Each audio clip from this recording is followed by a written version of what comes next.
ہے ذبیحہ میٹ کے بارے میں.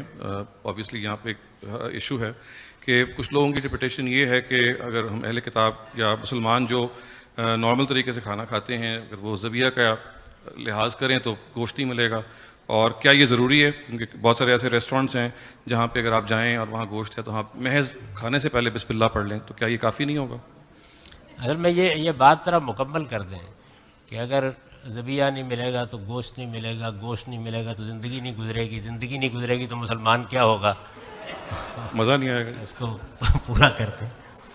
دیکھیے بات یہ ہے کہ یہ جو گوشت آپ حاصل کرتے ہیں ابھی تک کوئی ایسا سائنسی طریقہ ایجاد نہیں ہو سکا کہ جس میں اس کو مصنوعی طور پر پیدا کر لیا جائے. اگر کوئی ایسا سائنسی طریقہ ایجاد ہو جائے کہ جس میں گوشت کو مصنوعی طریقے سے پیدا کیا جا سکے تو یہ مسئلہ ختم ہو جائے گا. جیسے چاند دیکھنے کا مسئلہ ختم ہو گیا، یہ بھی ختم ہو جائے گا. لیکن اس وقت گوشت حاصل کرنے کے لیے آپ کو ایک جانور کی جان لینا ہوتی ہے.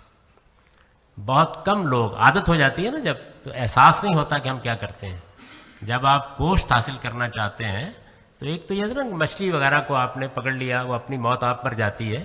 جب آپ جانوروں کا گوشت حاصل کرتے ہیں تو باقاعدہ ایگریسو ہو کر ان کے گلے پر چھری چلاتے ہیں، زندگی سے ان کو محروم کرتے ہیں، جان جس کی حرمت ہے وہ ان سے چھینتے ہیں.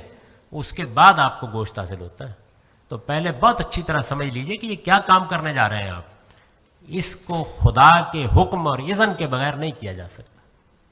اللہ تعالیٰ نے اپنے دین میں ہمیشہ سے یہ بات لازم کر دی کہ میں تمہیں اجازت دے رہا ہوں جانور کی جان لے کر گوشت حاصل کرنے کی، لیکن یہ میرے نام پر، میری اتھارٹی پر لیا جائے گا، تاکہ تم کو ہمیشہ یہ معلوم رہے کہ جان لینا کوئی بچوں کا کھیل نہیں ہے. انسان کی جان تو پھر انسان کی جان ہے. خدا نے جانور کی جان کو بھی یہ حرمت دی ہے کہ آپ اگر اس کو مار کر گوشت لینا چاہتے ہیں اس سے تو پھر آپ خدا کی اتھارٹی پر لیں. یہ بسم اللہ اللہ اکبر اس لیے کہا جاتا ہے.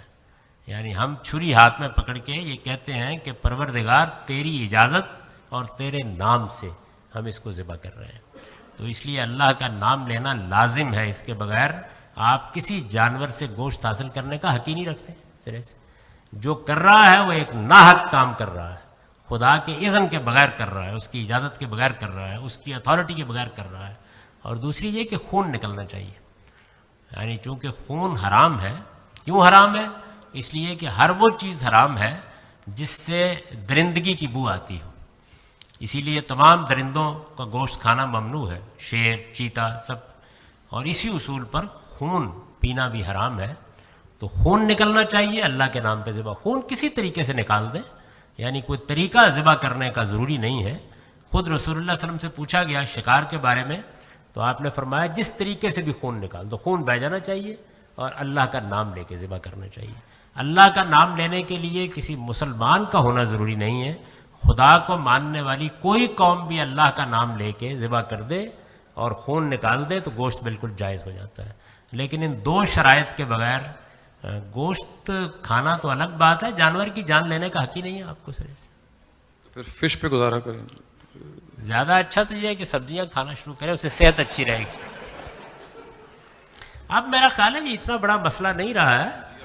مسلمان دنیا کے ہر گوشے میں پہنچ گئے ہیں اور میرا خیال ہے سب سے پہلے وہ یہی کام کرتے ہیں جا کے کہ حلال ذبیحہ فراہم کرتے ہیں.